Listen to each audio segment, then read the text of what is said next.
Casos médicos que revelan no solo los desafíos de la medicina moderna, sino también las historias humanas detrás de cada diagnóstico. Hola, ¿qué tal? Dios te siga bendiciendo. Un saludo especial para ti. Qué placer es encontrarnos en un capítulo más de Medicazos. Déjame presentarte a nuestra amiga y doctora Karen Marsilia, médico internista, que nos acompaña el día de hoy aquí en Medicazos. Doctora Karen, ¿cómo está? Dios le bendiga. Hola Sara, yo estoy muy bien, gracias a Dios. Espero que tú también y cada una de las personas que nos están escuchando, que nos acompañan en el programa. Claro que sí, mis queridos amigos. La doctora Karen Marsilia ha sido invitada el día de hoy porque justamente compartimos en este programa un caso de la vida real, un caso médico, y por supuesto a través de este caso empezamos a desglosar algunas herramientas, algunos consejos que la doctora Karen nos va a dar a cada uno de nosotros. Así que, doctora, creo que sin lugar a dudas este programa es muy especial porque muchas personas ven reflejado sus casos o los casos de sus familiares o amigos en cada historia que contamos aquí en Medicazos. Así es, Sara. Yo creo que la gente siempre tiene curiosidad por las cuestiones médicas y qué mejor que poder brindar herramientas certeras con bibliografía que pueda ayudar a la gente, que sea una información segura y que podamos poner en práctica. Claro que sí, doctora, y justamente aquí en Radio Mundial Adventista nos place poder educar a las personas a través de muchas áreas, y por supuesto el área de la salud creo que es indispensable porque todos necesitamos estar saludables, doctora. Así es, Sara, todos necesitamos tener una mejor salud, preocuparnos y ocuparnos, así que bueno, bienvenidos a nuestro programa. Claro que sí, hoy tenemos un caso muy especial con una enfermedad quizás no tan popular, doctora, porque usualmente, no sé, ¿cuáles son las enfermedades más populares? Diabetes, colesterol, hipertensión, obesidad. Claro, esas son las enfermedades más comunes que nosotros escuchamos por allí, pero hoy tenemos una que muy probablemente no sea tan popular. A lo mejor tú ni siquiera conozcas el caso de alguna persona que tenga esta enfermedad, o a lo mejor sí, pero prestemos mucha atención porque el tema de que no sea quizás tan popular, doctora, no garantiza y no quita que a lo mejor nosotros tengamos que estar alerta por alguna circunstancia con síntomas relacionados con ella. Sara, cuando nos vayamos adentrando en el caso, vamos a escuchar la estadística de Colombia, que a mí particularmente me sorprendió cuando estaba preparando este tema, y yo creo que a pesar de que no se escucha tanto, es más común de lo que esperaríamos y por eso tenemos que prestarle atención. Imagínense ustedes, si la doctora Karen Marsilia, que es médico internista, que atiende sus medicinas en sus consultas externas, también atiende en urgencias y está al tanto de la atención médica, ¿le sorprendió esa estadística? Ahora imagínense nosotros, doctora, porque es que sí, pasa que usualmente el tema de que no sea tan común dentro de nuestro medio quizás no quiere decir que no esté, que no existe y que realmente sea una enfermedad muy prevalente. Claro, Sara, y como te digo, a veces es un poco también que somos un poquito ignorantes con algunas cuestiones, nos centramos en lo que escuchamos, lo que vemos en redes sociales, pero en realidad hay mucha información que si nosotros la revisáramos nos sorprenderíamos. Entonces yo creo que este tema viene muy bien para el caso de hoy. Claro que sí, entonces ya la doctora dijo, a veces escuchamos información por allí que no viene de una fuente confiable, pero el día de hoy yo le quiero invitar a que usted esté muy atento a nuestro caso, porque sí es una fuente confiable. Estamos directamente con una profesional del área de la salud y estaremos recibiendo consejos relacionados con esta enfermedad. Doctora, sin más preámbulos, ¿le parece que empecemos a escuchar el caso del día de hoy? Sí, me parece, Sara. Escuchemos entonces. Se trata de un paciente que pertenece al sexo femenino de 37 años de edad sin antecedentes de salud aparente. Refiere que desde hace aproximadamente 2 años viene presentando dolor en las articulaciones, sobre todo en la de los dedos de las manos, las muñecas y las rodillas, que se ve aliviada con analgésicos y antiinflamatorios, pero no le había dado importancia debido a que labora en una fábrica de telas y refiere haber pensado que era debido al exceso de trabajo. Además, con mucha frecuencia presenta fatiga, malestar general, en determinadas ocasiones fiebre sin ninguna causa y sensibilidad a la luz solar, hasta que hace 3 días comenzó a notar que estaba perdiendo el cabello en demasía y además se notó en las mejillas y el puente nasal un enrojecimiento que empeoró a la exposición del sol. Niega otros síntomas. Por tales motivos tan preocupantes para la paciente, decide acudir al consultorio médico de la familia y se procede al examen físico de la paciente. Sin lugar a dudas, un caso muy interesante. Me llama mucho la atención, doctora. Aún no tenemos un diagnóstico, pero sí tenemos unos síntomas y unos signos que de una u otra forma a mí me denota que la persona no estaba tan al pendiente de estos signos al principio. 2 años. Dice que 2 años que tenía un dolor en sus articulaciones, pero que asumía que quizás era algo normal, doctora. Sí, Sara, pero tú sabes que esto es muy común en las consultas, mismo en la urgencia. La gente dice, esto me viene pasando desde hace un tiempo, desde hace rato, y me gusta marcarle al paciente desde hace cuánto tiempo, y te sorprenderías que muchos dicen hace 1 año, hace 6 meses, hace 3 años, y casi que la gente se acostumbra. A veces motiva la consulta el comentario de algún familiar ante la queja constante del síntoma, que le dice, ¿por qué no consultas? Y es ahí donde el paciente se anima a hacer la consulta respectiva.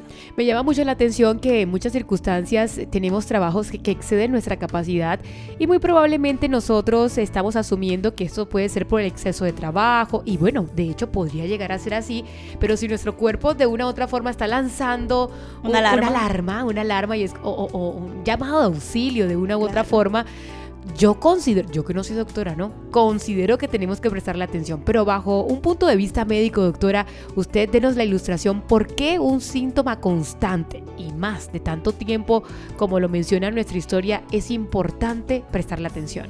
Sara, bueno, 2 cosas quiero resaltar acá con respecto a lo que decías de el trabajo y el descanso, ¿no? Mismo aunque el síntoma se debiera al exceso de trabajo, deberíamos hacer una pausa, parar y tomar un descanso. Los que escucharán dirán, ay doctora, y como lo hablábamos tras bambalinas, ¿cómo hago con mis horarios? ¿Cómo hago con todo el tema, con toda la rutina que gira en torno al ingreso que aporta ese trabajo? Pero de alguna manera hay que buscar la vuelta para descansar, porque el cuerpo se cansa, se agota, y cuando empieza a manifestar síntomas, pues esos síntomas no se van a ir hasta que yo me tome el respectivo descanso y hasta que haga como la provisión específica para ello. Eso con respecto a lo que me planteabas del trabajo y el descanso. Pero con respecto a la persistencia del síntoma, nos tiene que llamar la atención, aunque sea algo trivial. Cuando digo trivial, en nuestro caso clínico que acabamos de escuchar, la paciente decía que se sentía cansada, que sentía cansancio. Cuando yo ya vi, vamos a suponer en el mejor de los casos que la paciente durmió bien, que se tomó vacaciones, que en los festivos descansó, y vi que a pesar de las cosas que yo puedo hacer, a las razones a las que adjudico el cansancio, ese síntoma no se va, sino que persiste, yo me tengo que pellizcar y tengo que decir, acá está pasando algo, porque esto no es normal, para tomar las medidas respectivas. Ojo, en nuestro caso, al final veremos a qué correspondía este primer síntoma, pero hay un sinnúmero de enfermedades a nivel médico que lo pueden explicar, entonces tenemos que buscar ayuda. Doctora, me llama la atención que aún no tenemos un diagnóstico, pero ya estamos empezando a hablar un poquito con respecto a este caso, y yo sigo muy atenta a cada palabra que nuestro asistente estuvo narrando, y es que aunque nuestra paciente es joven dentro de todo, 37 años, claro, muy joven esta paciente, tenía su dolor constante en sus articulaciones, ella se automedicaba. Dice que tomaba analgésicos, algunos antiinflamatorios, y que como eso lo aliviaba, realmente no le prestó tanta atención y esto reemplazó su visita médica. Háblenos un poquito, doctora, sobre esto, que yo estoy segura que no solo nuestra paciente lo ha hecho, sino que muy probablemente todos los que lo estemos escuchando el día de hoy. No, Sara, pongo mis manos al fuego de que todos nuestros radioyentes nunca han hecho esto. La verdad que sí, es muy común. Es muy común, sobre todo ante el dolor. Hay pacientes que se sientan al frente y me dicen, doctora, yo estoy tomando la pastillita que sale en la propaganda, un amigo me recomendó, el vecino me dijo, mi papá le manda una pastilla para el dolor y yo me la estoy tomando. O sea, la gente hace mucho eso, es como la cultura en la que estamos. Pero si a pesar de haber hecho todo esto, mira, más a mi favor, una paciente joven que no tendría por qué tener un cansancio tan extremo, que estamos suponiendo que se tomó las medidas respectivas de descanso y antiestrés, que persiste con el síntoma a pesar del manejo, yo tengo que buscarle la vuelta a este asunto, tengo que buscar la raíz del problema, porque lo de siempre, yo puedo calmar el síntoma, pero tengo que buscar la causa para poder solucionarlo del todo. Y en este caso nuestra paciente está dando vueltas, no está consultando, se está automedicando, y los antiinflamatorios, ya lo hemos dicho otras veces, no son gratis, generan o tienen ciertas consecuencias. Entonces hay que ver qué es lo que está pasando, y la verdad que la automedicación no es la solución en el caso de nuestro paciente ni en ningún otro caso. Muy bien, doctora. Sin embargo, nos llega una paciente que además de ese dolor crónico de 2 años, por decirlo así, empiezan a aparecerle otros síntomas y a estos síntomas parece ser que entonces ahora sí la empieza a preocupar, ahora sí le llama la atención, ahora sí hace que consulte. Y estos síntomas, pues ya una fiebre sin una razón aparente, nos comentaba nuestro asistente que también se sentía como con fatiga, malestar general y que comenzó con pérdida del cabello. Ya uno como mujer se le empieza a caer el cabello, ya uno empieza a preocuparse, doctora. Y hubo algo que también demarcó y es que en sus mejillas apareció ya como que un color diferente, un enrojecimiento inusual. Entonces, doctora, ya aparecen otros síntomas que van acompañando este dolor crónico en las articulaciones y entonces nuestra paciente ahora sí dice, necesito consultar al médico. Fíjate, Sara, que me llama la atención que nuestra paciente venía con un cansancio que no era normal para la edad. Venía automedicada, pero el motivo que la lleva a consultar, yo creo que al margen de la fiebre, son todos motivos estéticos, ¿no? Claro, es que ¿quién se va a ver? ¿Cómo no va a consultar uno si le aparece en la cara una cosa roja? Uno dice, no, Dios mío, y una mujer, ¿no? Preste la atención. Joven además. Joven además, claro. Que se le empieza a caer el cabello, claro. Entonces como que acá yo pensaría varias cosas no voy a hacer spoiler de nada, pero uno como médico pensaría, bueno, hay que ver si está anémica, hay que ver si tiene algún problema de nutrición, porque pues puede tener avitaminosis o alguna cuestión que lleve a que se le pierda el cabello, y tendríamos que evaluar también la tiroides. Es decir, es pertinente que en una mujer joven que ya está sumando cansancio, pérdida del cabello, que empieza a tener fiebre sin una razón aparente, yo empiezo a preguntarme qué está pasando acá, y gracias a Dios nuestra paciente también se hizo esta pregunta, aunque después de 2 años, y entonces eso motiva la consulta. Me llama la atención, doctora, lo que usted justamente resaltó, que son motivos estéticos, y sabe que también hasta algunas personas puede ser que un síntoma que aparentemente es estético no le prestemos atención. Y uno dice, pues se me está cayendo el cabello, me lo voy a cortar un poquito para que no se caiga mucho. O bueno, se me está enrojeciendo las mejillas, me voy a echar un poquito de maquillaje como para que no se note. Pero porque estoy tan ocupada, tengo tanto trabajo, y probablemente a síntomas que quizás para ellos pueden ser estéticos no le prestamos atención, pero nos están hablando. Bueno, Sara, la verdad es que es importante resaltar y como paréntesis decir que no porque sea un motivo estético o aparentemente estético cobra menos importancia. Es un síntoma que la paciente tiene y que hay que objetivar, hay que buscarle la causa de por qué se está presentando. Entonces yo creo que tenemos que aprender a que tenemos que vernos bien por fuera y por dentro. Entonces cualquier cosa que aparezca en mi cuerpo que antes no estaba me tiene que llamar la atención, sea que lo podamos solucionar de una forma fugaz, de una forma rápida, o sea que llegue un poquito más de tiempo. Muy bien, doctora, después de comentar un poquito sobre estos síntomas, estos signos y bueno, la decisión de nuestra paciente a consultar finalmente teniendo en cuenta sus síntomas, a mí me gustaría que escucháramos la siguiente parte, cómo avanza el proceso con nuestra paciente, porque creo que un diagnóstico es importante. Claro, Sara, toda vez que tenemos un diagnóstico tenemos una posibilidad de tratamiento, así que nuestra paciente tiene derecho, como todos los pacientes, a saber qué está pasando para poder tratarla. Vamos a ver entonces qué le pasa a nuestra paciente, cuáles fueron los exámenes que se le realizaron y finalmente cuál es su diagnóstico. Escuchemos. Datos positivos al examen físico. Piel. Se constató erupción cutánea en forma de mariposa en las mejillas y el puente nasal. Cuero cabelludo. Se constata zonas con escasos cabellos, así como zonas alopécicas. Sistema cardiovascular. Hay ruidos cardíacos, arrítmicos y audibles. Se ausculta roce cardíaco. Sistema osteomioarticular. Se constata dolor a la palpación, sobre todo en las pequeñas articulaciones y en las grandes articulaciones, sobre todo en rodillas. Examen neurológico. Se constata nerviosismo e inquietud, así como un aumento de sus reflejos. En su hemograma se encuentran niveles bajos de glóbulos blancos, hemoglobina y plaquetas. Se realizaron exámenes complementarios arrojando anticuerpos para lupus en resultado positivo. Doctora Karen Marsilia, médico internista, con usted estamos desarrollando justamente el análisis de este caso clínico con un diagnóstico que ya tenemos especificado. Tenemos un diagnóstico de lupus, doctora, podríamos decir, ¿no? Por lo último que acabo de escuchar de nuestro asistente. Sí, Sara, bueno, los tiene síntomas compatibles, tiene unas pruebas de laboratorio que son compatibles, así que hasta ahora todo lo que cierra en lo que viene pasando con nuestra paciente es el lupus. Doctora, ¿qué es el lupus? Bueno, Sara, es importante la pregunta porque además encierra un poquito lo que queremos hablar hoy.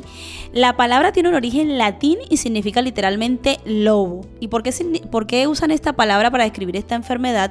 Es porque cuando hablamos del eritema naras en mariposa, es decir, las manchas rojas que aparecen en el puente nasal y alrededor de los cachetes, evoca la cara de un lobo. Por eso la enfermedad se llama así o le pusieron ese nombre, lupus. Wow, interesante. La verdad que sí. Y es una enfermedad inflamatoria crónica de origen autoinmune.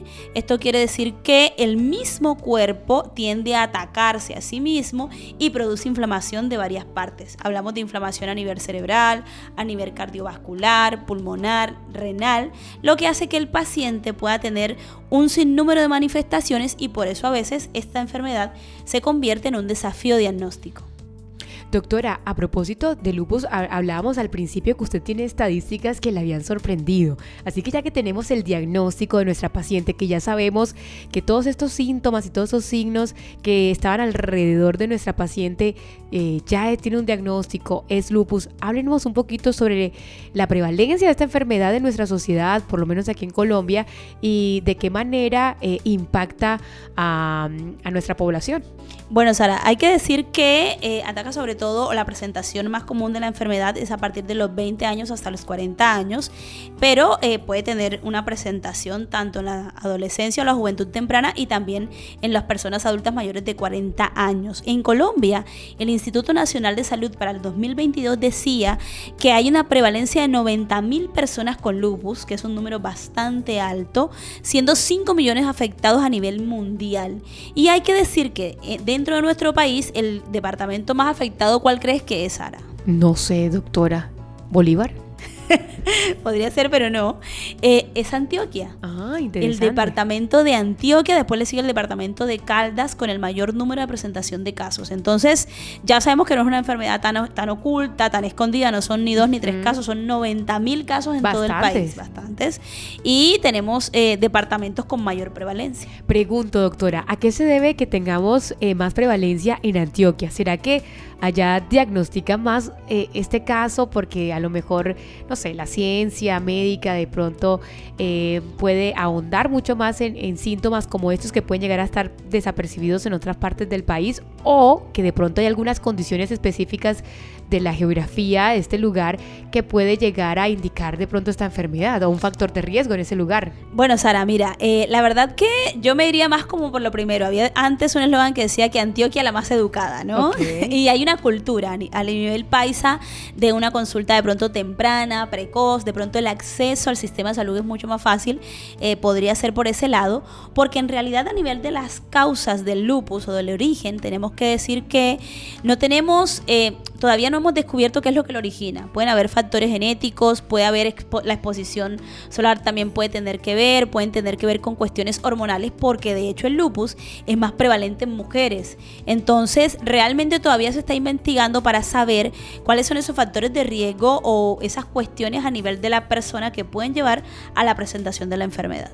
Muy bien, doctora, eso que usted habla es muy importante porque a veces uno necesita respuestas y uno quiere saber esto de dónde salió, qué hice, qué fue lo que hice mal para que tuviera esta enfermedad, y muy probablemente necesitamos un porqué.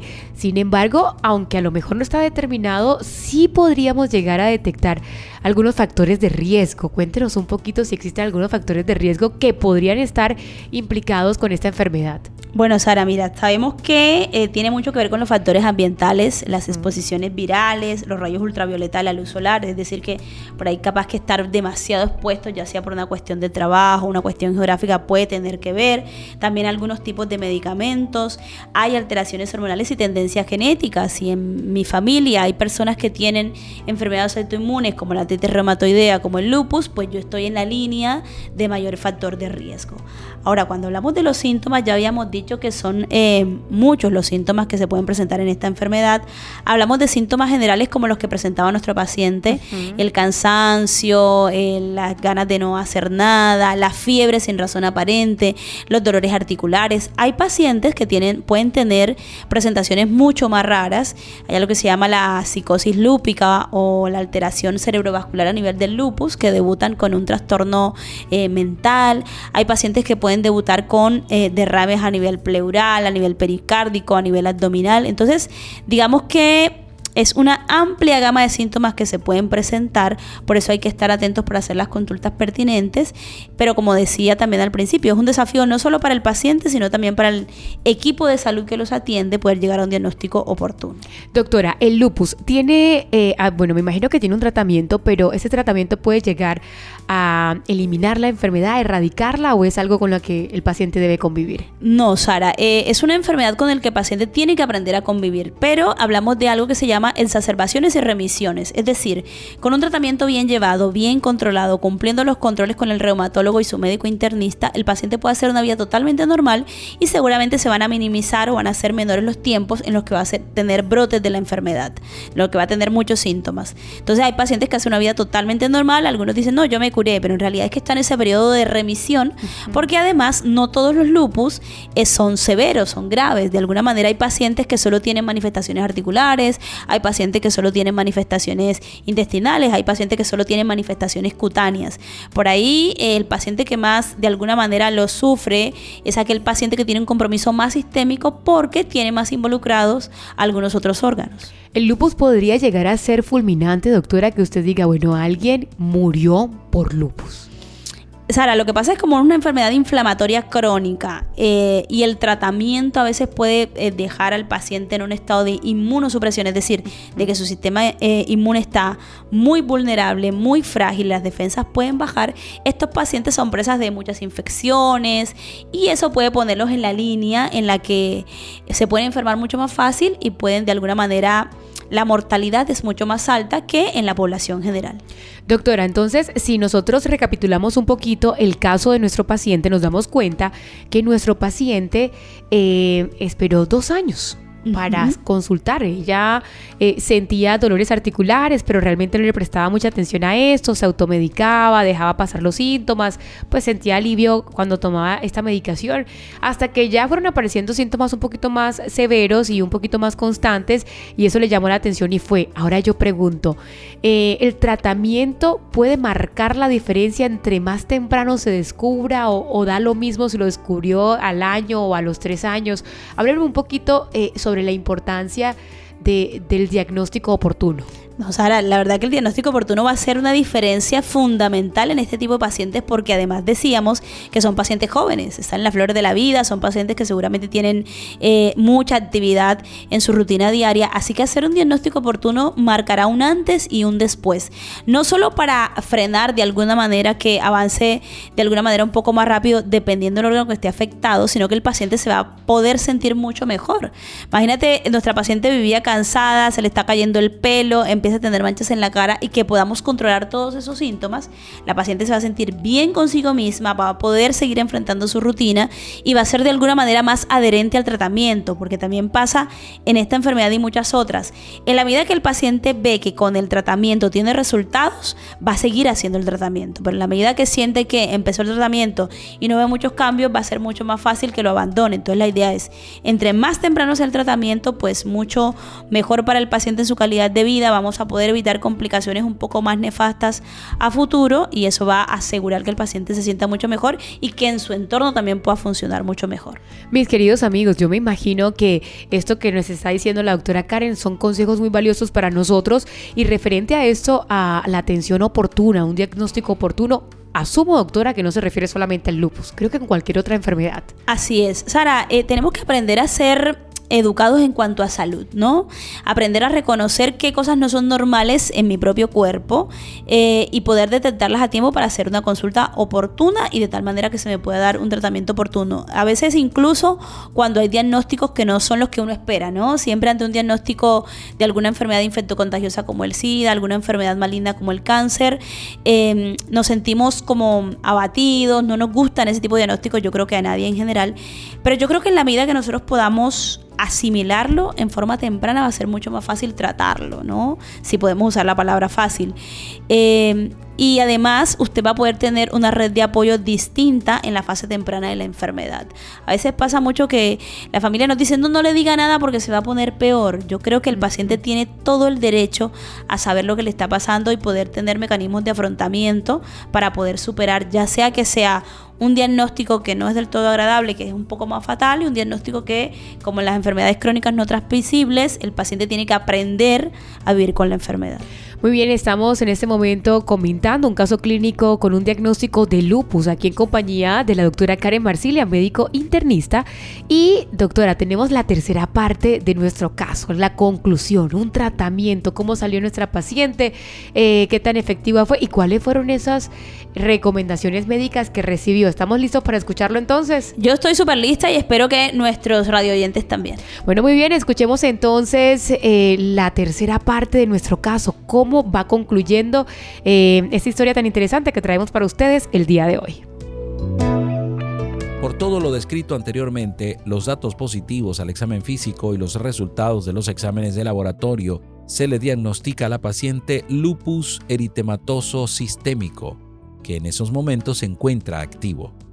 Se le prescribe el siguiente tratamiento con las medidas generales para tratar de minimizar los síntomas y reducir la inflamación y mantener las funciones normales del cuerpo. Las medidas preventivas, evitar o no extremar la exposición al sol o la aplicación frecuente de protector solar. El ejercicio rutinario previene la debilidad muscular y la fatiga. Las inmunizaciones protegen en contra de infecciones específicas. Los grupos de apoyo, consejeros, comentar con miembros de la familia, amigos y médicos puede ayudar a los efectos del estrés. Y se recomienda evitar las conductas de riesgo. Esto incluye el tabaquismo, consumo de alcohol, el exceso de medicamentos prescritos o el posponer exámenes médicos rutinarios. Se recetan antiinflamatorios no esteroideos, corticosteroides antimaláricos. Los pacientes con lupus deben aprender a reconocer con tiempo los síntomas iniciales o tempranos de la actividad o la enfermedad. Muy bien, doctora, después de escuchar la finalización de nuestro caso, yo creo que es una finalización muy, muy buena, ¿no? No terminó fatal para nuestro paciente, tiene indicaciones médicas muy claras, muy precisas, nos hablan de medicamentos que fueron estipulados directamente para nuestro paciente, pero también se recomendaron algunos hábitos saludables que esta paciente debe de empezar a adquirir. Doctora, creo que estas dos cosas van muy de la mano. Así es, Sara. Y sabes, a veces yo digo, no, somos como repetitivos en lo que decimos y la gente puede pensar, es que siempre dicen lo mismo, pero es que en realidad nuestro cuerpo necesita de esas medidas preventivas, de esas medidas generales para poder asimilar cualquier tratamiento. Entonces, en este caso, tanto como en otras enfermedades, las medidas generales son muy, muy importantes para que el paciente pueda llevar una vida totalmente normal. Es muy aconsejable realizar actividades físicas, hablamos de caminar, nadar, montar la bicicleta, para prevenir la atrofia muscular y la debilidad muscular asociada a la enfermedad. Hay que alternar las actividades habituales con el ejercicio físico, pero también tomarse periodos de descanso, es decir, no volvernos locos con la actividad física, sino tener un equilibrio entre la rutina, la actividad física que debo hacer y los periodos de descanso. No es lo mismo moverme todo el día por mi trabajo o por las actividades que hago en la casa que dedicar un tiempo a la actividad física, ya eso lo hemos dicho antes. También es muy importante que esta paciente tenga una alimentación lo más balanceada posible, de tal forma que logremos disminuir la cantidad de proteínas que está consumiendo, logremos hacer un equilibrio entre las frutas, las verduras y la hidratación que tiene nuestro paciente. Hay que decir que el lupus es una de las enfermedades que más altera la función renal y el hecho de que nosotros podamos proteger nuestros riñoncitos, tomando tomando agua adecuadamente, eso le va a venir muy bien.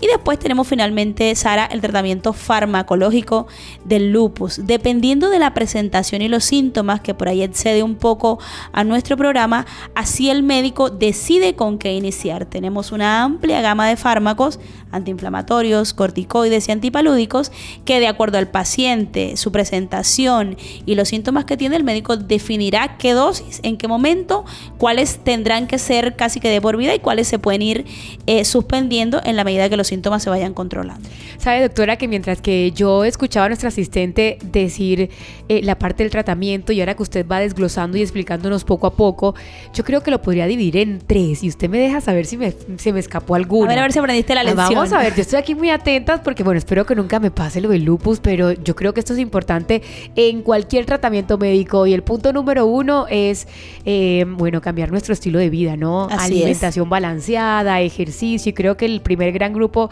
y consejo específico que se le da a nuestra paciente es que nuestro estilo de vida sea mucho más saludable. Punto número 2. La importancia de seguir el tratamiento farmacológico que los médicos prescriben. Claro. Porque a veces, bueno, lo digo porque somos la mayoría que estamos escuchando una comunidad cristiana y creemos y confiamos en el poder sanador de Dios, pero a veces pasa que creo que dejamos a un lado lo que se prescribe, los fármacos, las pastillas, y decimos, no, yo se lo dejo solo en manos de Dios y no voy a tomarme nada de esto porque el poder de Dios es grande. Y yo creo que el poder de Dios es grande, pero creo que también le ha dado sabiduría a los médicos para poder establecer algún tratamiento y que a través de ese medicamento el Señor pueda seguir haciendo la obra. Así que yo creo que mi punto número 2 sería seguir pues esa prescripción farmacológica que los médicos dan, pero me llamó la atención un tercer punto, y es que se le pide a la paciente que no posponga exámenes y visitas médicas de rutina. Y esto me llama la atención, doctora, y ese es el tercer punto que veo dentro de este caso, y es que apenas uno se va sintiendo medio bien, claro, ya uno dice, no, ya para qué voy si ya estoy bien. Ya está, puedo ir dejando algún otro medicamento, ya para qué consulto, ya para qué voy, si ya me voy sintiendo bien. Y es que yo creo que esto lo hemos hecho todo en algún momento. ¿O cuánto no nos han mandado algún tratamiento por 8 días y a los 3 días ya me siento bien y ya suspendo el medicamento, claro, ¿no? O el doctor me dice, bueno, hágase esto y venga dentro de 2 meses, pero si ya me siento bien, ¿para qué voy a regresar dentro de 2 meses?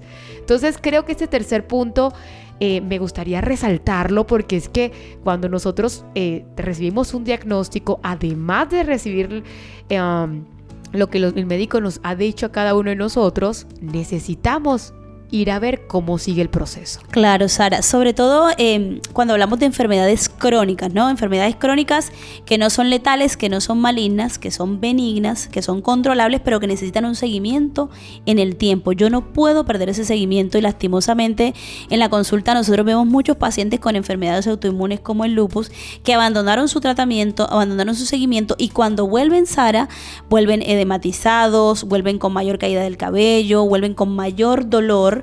Eso lo he visto mucho en urgencias, son mujeres jóvenes, todos en la flor de la vida.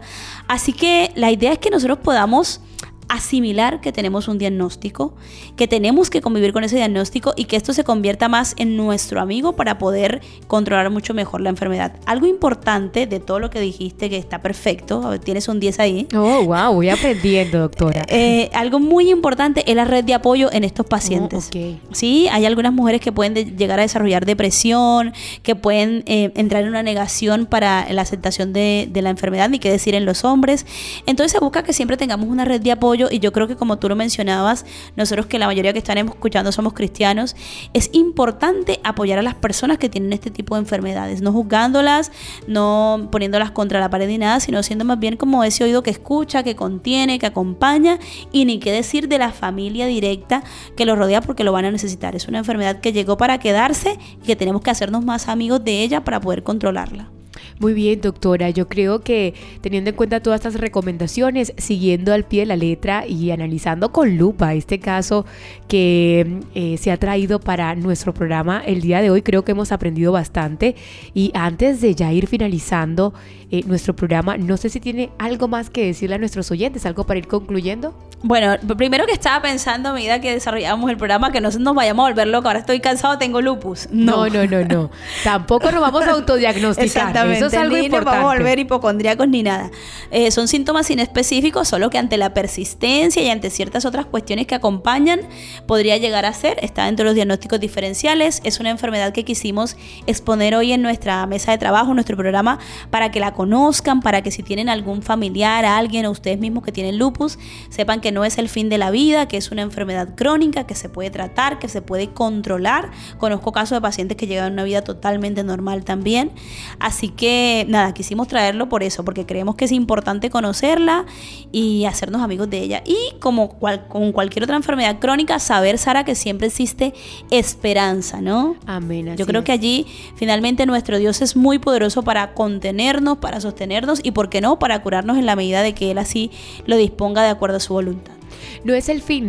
Yo creo que hay algo que genera más intranquilidad y es no tener diagnóstico. Claro. Que tener un diagnóstico. Así que a veces, no sé, yo a veces cuando estoy en la iglesia y escucho algún pedido de oración, algo muy recurrente, Karen, que escucho es, Señor, que no vaya a ser, que no salga nada en los resultados. Claro. Y yo digo, no, pues yo oraría, Señor, que lo que sea salga en los resultados, porque es importante que uno pueda saber cuál es su enfermedad y de qué manera poder afrontar un tratamiento. Así que creo, mis queridos amigos, que no estamos exentos a las enfermedades. Así es. Por muchos hábitos saludables que a lo mejor tengamos y todo eso, el tema de tener hábitos saludables no nos garantiza una eternidad.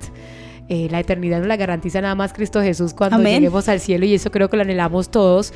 Pero en esta vida estaremos expuestos a enfermedades, a situaciones, y en algún momento lamentablemente moriremos. Pero es importante que nosotros estemos preparados para cada una de estas situaciones y podamos atender cada uno de los partes médicos. Doctora, sin lugar a dudas, el programa se nos hizo corto, hablando justamente del lupus. Pero yo no quisiera terminar este programa sin antes hacerle una reflexión y un llamado a nuestros oyentes que a lo mejor están atravesando por lupus o por cualquier otra enfermedad que haya sido diagnosticada como una enfermedad crónica, una enfermedad que probablemente no tenga cura, sino que tenga que aprender a vivir con esta enfermedad. Y es básicamente cambiar su estilo de vida y muchas otras cosas, aprender a convivir con ella. No será nada fácil, pero unas palabras para todas estas personas que a lo mejor necesiten escuchar esperanza a través de una doctora. Bueno, Sara, la verdad que ya Dios nos los ha dicho todo, ¿verdad? El Señor quiere que nosotros tengamos salud, así como prospera nuestra alma. Somos llamados a ser mayordomos y administradores del cuerpo que se nos ha dado. Yo creo que todos estamos en pro de eso. Nunca es tarde, sea que tengas un diagnóstico ahorita en tus manos o no. El Señor te ha llamado para que seas responsable contigo mismo. Tenemos 8 remedios naturales que nos facilitan de alguna manera las cosas y que nos ayudan incluso aunque estemos pasando en este momento por alguna situación difícil a nivel de enfermedad, e incluso no solo lo físico, sino también lo emocional. Y yo creo que es importante y sabio aferrarnos a Dios en la medida que yo sea responsable también conmigo mismo. El Señor tiene todas las ganas de acompañarnos, de sostenernos y, como ya lo dije, de curarnos en la medida de que su voluntad sea así. Entonces esperamos que este programa te sirva para reflexionar en eso y para que puedas volver al Señor y ponerle a Él todas las cosas que te preocupan y que te ocupes de esas cosas también. Importantísimo, doctora Karen. ¿Qué le parece si cerramos con broche de oro este programa con una oración? Vamos a orar por todas aquellas personas que están pasando alguna dificultad de salud, que están atravesando, no sé, una mala noticia, algún diagnóstico médico, ya sea de ellos o de algún familiar. Y vamos a poner todas esas necesidades físicas en las manos de Dios. Bueno, muy bien. Oremos. Padre eterno, que tu nombre sea exaltado en el cielo, Señor. Te damos infinitas gracias por la vida, por la salud, por tu compañía, por la disposición que tienes para acompañarnos en los momentos buenos y en los momentos aquellos que no son tan buenos mientras transitamos por esta vida, Señor. Te agradecemos por el pan que pones en nuestra mesa, por nuestras familias, por todas aquellas personas que se convierten en una red de apoyo para nosotros, y hoy particularmente te ponemos en tus manos a cada una de las personas que está escuchando, que están enfermas o que tienen algún familiar enfermo.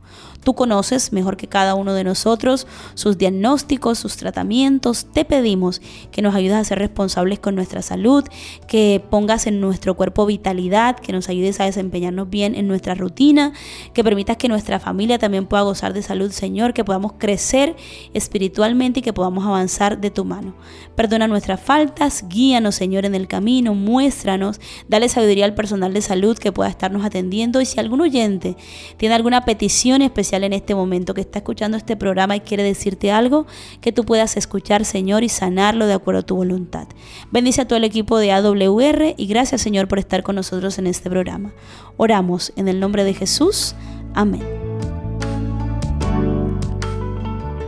Amén y amén. Muchas gracias, doctora Karen Marsilia, por acompañarnos el día de hoy, además de enseñarnos, instruirnos con diferentes consejos médicos para cada uno de nosotros. Gracias por tomar parte de su tiempo, de su ocupado tiempo, doctora, y permitir estar aquí en los estudios de AWR para enseñarnos a cada uno de nosotros. También gracias por darnos esperanza y por orar. Amén, Sara. Bueno, no, estamos aquí para eso y esperando que Dios haga la obra en cada uno de nosotros. Muy bien, mis queridos amigos, y también le agradecemos a cada uno de ustedes por sintonizar Radio Mundial Adventista, por supuesto, por estar aquí muy atento a cada una de nuestra programación. Espero que a usted haya aprendido mucho en el programa del día de hoy. Bendiciones para cada uno de ustedes y nos vemos en un siguiente caso en nuestro programa Medicazos. Bendiciones para cada uno. Chao, chao.